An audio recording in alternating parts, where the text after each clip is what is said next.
A crise financeira provoca medo, terrorismo provoca medo, crime e violência urbana também. Mudança de clima, ameaças do espaço, doenças novas, buracos negros, asteroides. Tudo isso deixa o cidadão moderno em clima de permanente ansiedade diante de ameaças à sua volta. Aqui nos Estados Unidos, diante da crise financeira, a primeira reação do presidente Bush foi invocar outro medo que o governo dele adotou e que andava meio esquecido: o medo do terrorismo internacional. Uma pesquisa feita pelo Instituto Italiano Censis em 10 metrópoles revela que quase 98% da população de São Paulo sofrem de medo e ansiedade.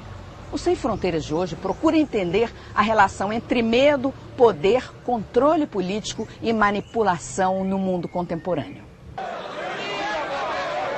A tormenta financeira internacional que abala os mercados provoca mais do que perda nos valores das ações das bolsas e aperto de crédito nos bancos. O noticiário dramático sobre a situação da economia como um todo provoca medo na população dos países mais afetados, até mesmo entre aqueles que não investem ou especulam no mercado. Isso porque as análises costumam apontar para consequências catastróficas, que vão desde perdas de emprego à falência de fundos de aposentadoria, danos que alcançam muito mais gente. Acena-se até com manchetes escandalosas sobre o fim de um país, a endividada Islândia, apesar da história de outros países, como a Argentina, que já foram dados como liquidados há poucos anos e se recuperaram. Esses diagnósticos assustadores podem refletir uma realidade provável ou apenas uma ameaça remota, mas seu resultado prático é o aumento da sensação de medo e insegurança que domina as sociedades modernas. Medo de bancarrota e desemprego, medo de crime ou violência, de terrorismo, mudança de clima, ataque nuclear, choque de asteroide. A lista é extensa e varia na época e no local. Os atuais habitantes de Roma, por exemplo, revelam medo de imigrantes, sobretudo ciganos e africanos, que têm chegado em quantidade. Quem vive em Tóquio revela medo de terremotos, acima de tudo. Moscovitas apontam perda de emprego como seu fantasma maior. Moradores do Cairo citam a perda de entes queridos como principal temor. Os mais velhos sofrem mais de medo do que os mais novos. As mulheres mais que os homens.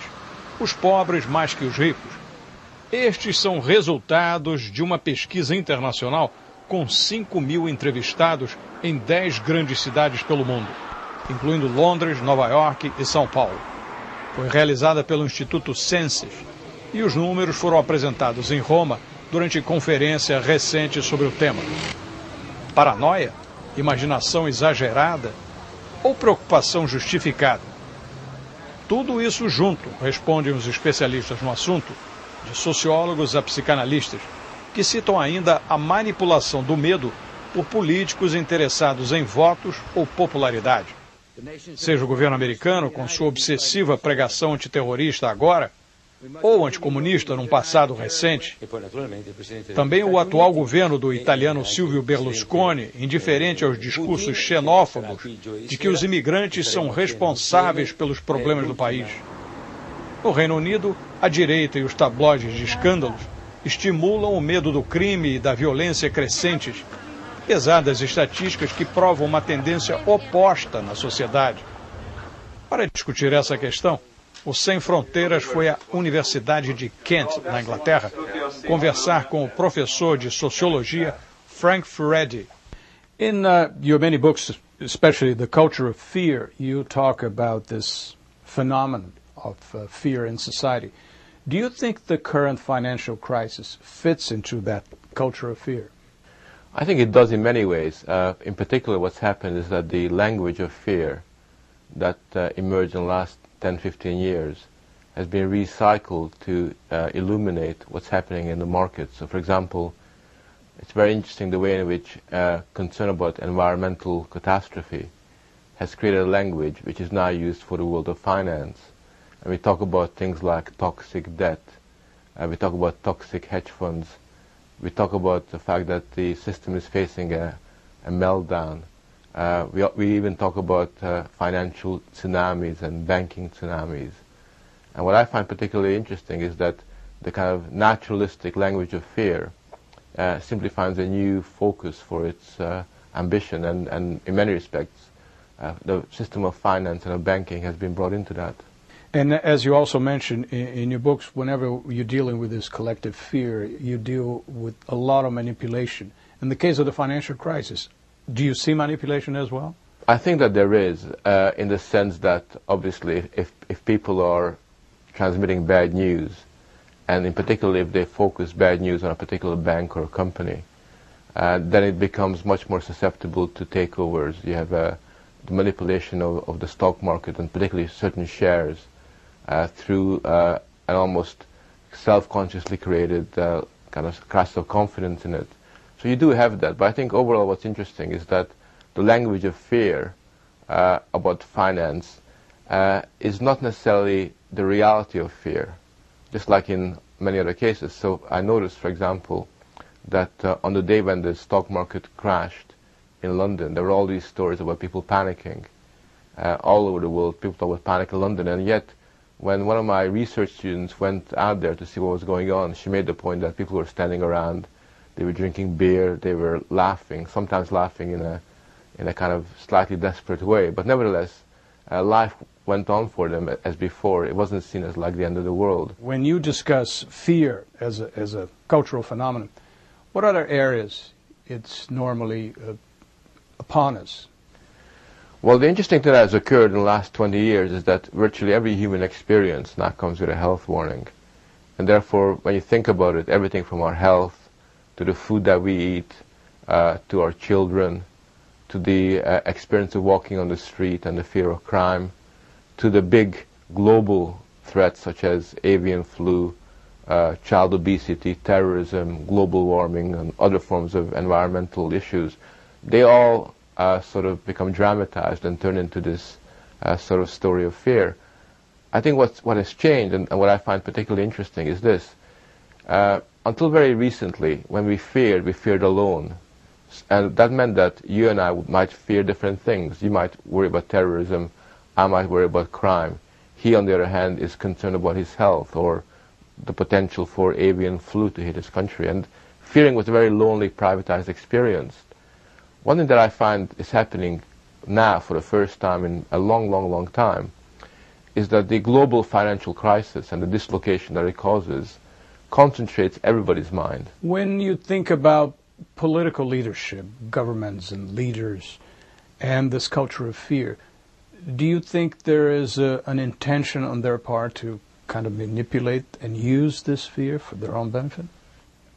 Historically, we know that ever since Machiavelli wrote The Prince, that politicians have played the fear card to try to promote certain laws, to gain the support of their public. So in that sense, there's nothing new about it. But I think what's interesting is that in many ways, what's called the politics of fear is not so much consciously manipulated as actually lived by politicians themselves. And quite often you find that when you talk to public figures, they are even more scared than the public about a number of phenomena, which is not to say that politicians don't use this. As the 21st century unfolds, some may be tempted to assume that the threat has receded. This would be comforting. It would be wrong. Quando falou à Assembleia Geral da ONU em setembro, Bush preferiu recorrer a um velho fantasma, o medo do terrorismo. Os líderes mundiais reunidos na ONU só tinham uma preocupação: a crise causada pela falência em série de bancos americanos. Mas Bush ainda estava ligado na retórica antiterror, que lhe rendia popularidade no passado e agora não tem mais o menor efeito.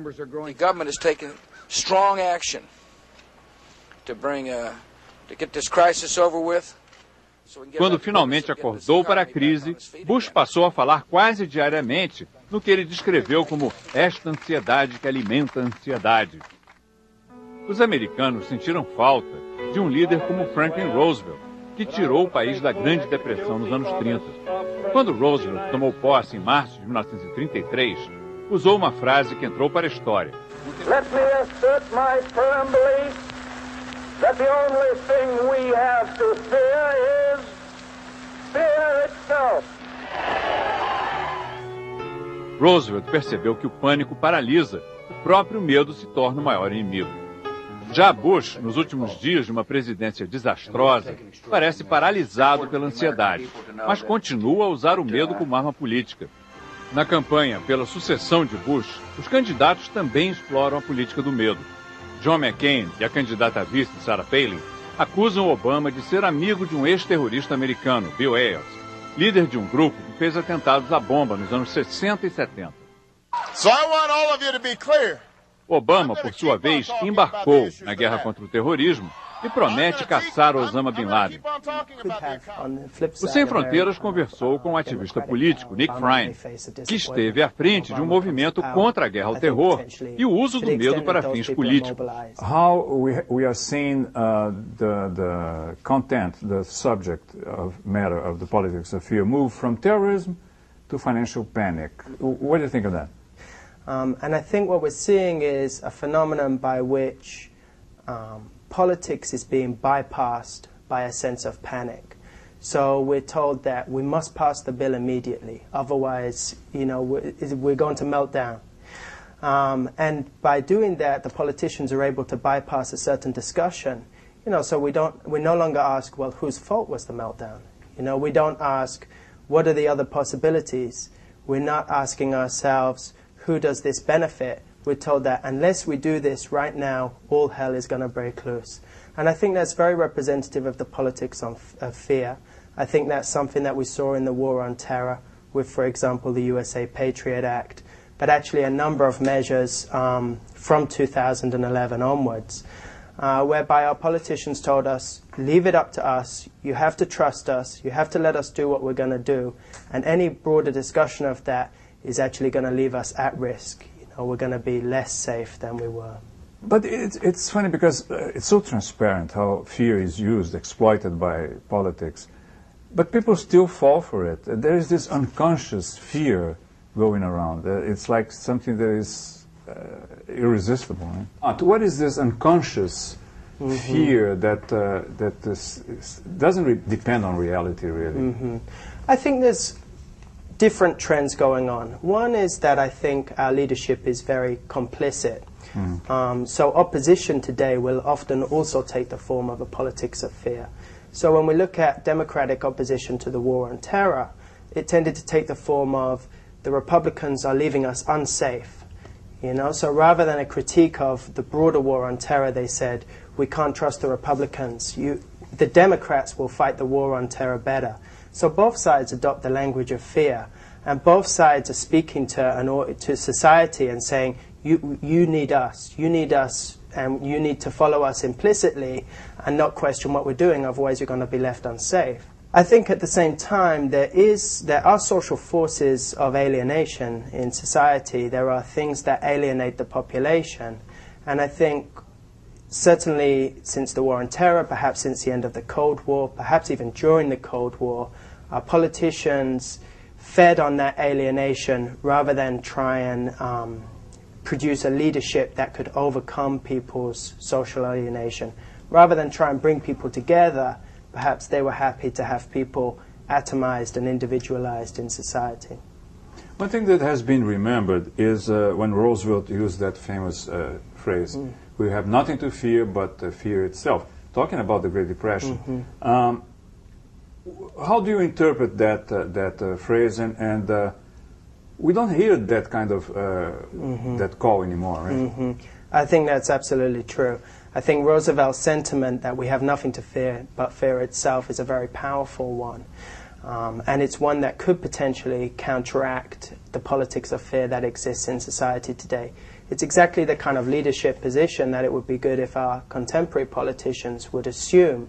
It's a sense that we're going to have a wide discussion about this. We can trust in our politicians to lead us out of this without them having to conjure up an imminent threat.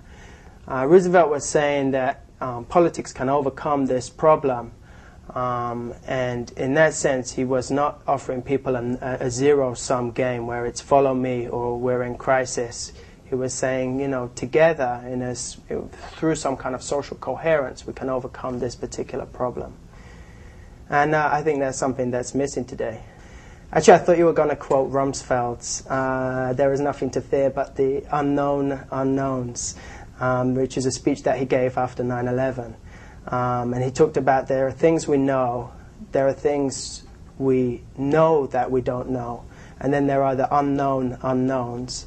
And I think that is a very good example of the contemporary political rhetoric, that there are things we don't know out there, that even those we should be trusting don't know, so we better just go along and implicitly agree with the program in case the unknowns come to life.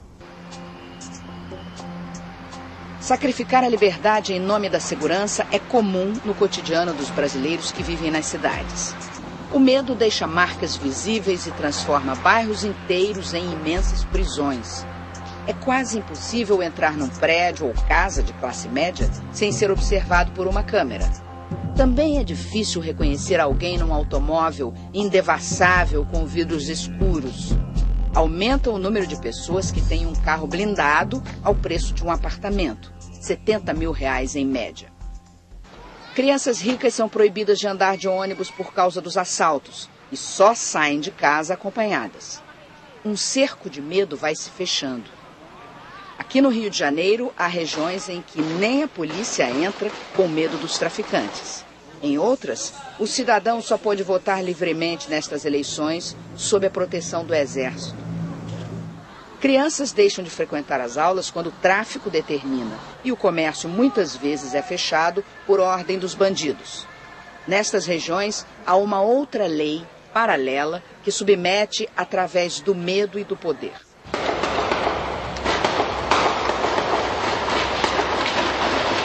Para expulsar o tráfico dos morros, a polícia do Rio de Janeiro troca tiros com bandidos e, por descuido, também mata inocentes. Só nos primeiros 4 meses desse ano, morreram mais de 500 pessoas vítimas deste fogo cruzado. Seguranças particulares muitas vezes contribuem para aumentar o medo e a insegurança. Recentemente, na porta de uma boate na zona sul do Rio, um rapaz morreu baleado por um policial militar cedido para o Ministério Público para proteger o filho de uma juíza. Segundo dados da Unesco, o Brasil é o país com maior taxa de homicídios no mundo. 46.600 pessoas assassinadas em 2006, quase todas moradoras das cidades mais violentas. Mas a violência muitas vezes é usada para justificar a manipulação do medo.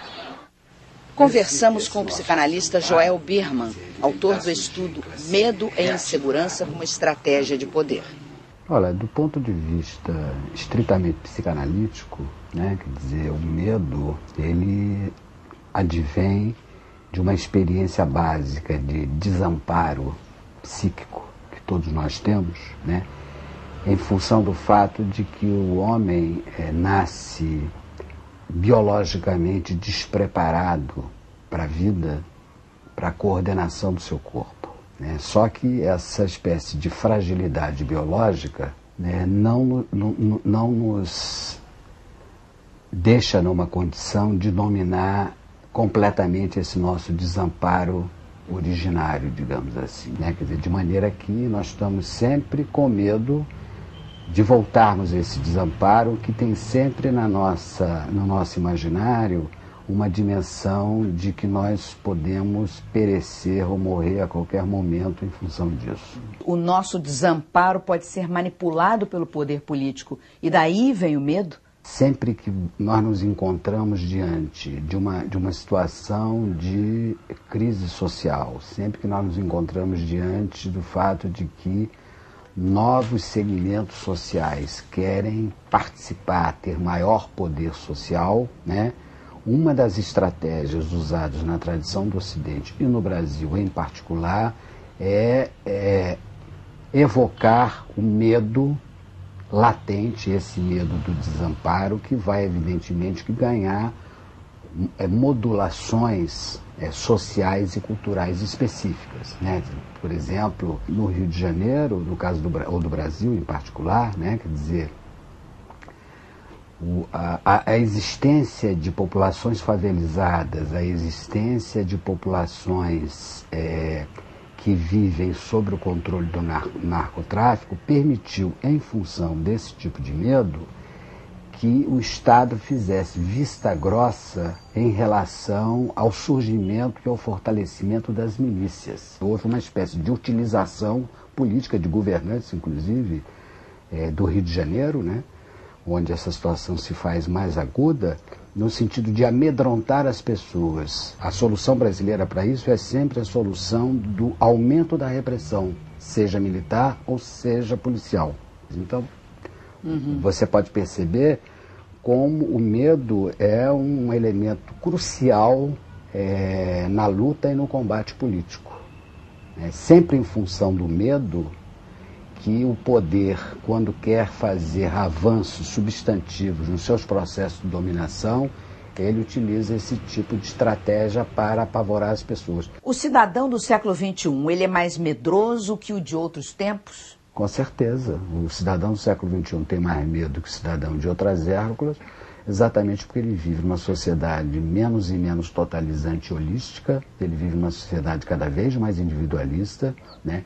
Ele não conta mais com a proteção de um Estado que lhe dê governabilidade, que lhe proteja inteiramente, né? Quer dizer, então ele é exposto a perigos e, em última instância, ele tem que contar consigo próprio, razão pela qual essa metáfora dos cuidados corporais, essa medicalização contemporânea que a gente vive é tão importante, porque nós cuidamos do nosso corpo da ginástica da mesma forma como nós temos que andar, nós temos que diminuir a nossa taxa de colesterol, nós temos que fazer check-up a cada 6 meses, quer dizer, é como se nós só contássemos com o nosso corpo. Então, esse nível de experiência de risco, ela é uma experiência eminentemente contemporânea, num nível radical que não existiu em épocas anteriores. E ela tem se produzido nos últimos 30, 40 anos de uma maneira progressiva.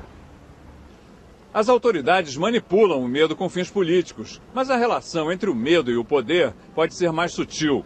Afinal, políticos também sentem medo e transmitem sua insegurança para a sociedade. Faltam líderes com a coragem de Franklin Roosevelt para dizer: não temos nada a temer, a não ser o próprio medo.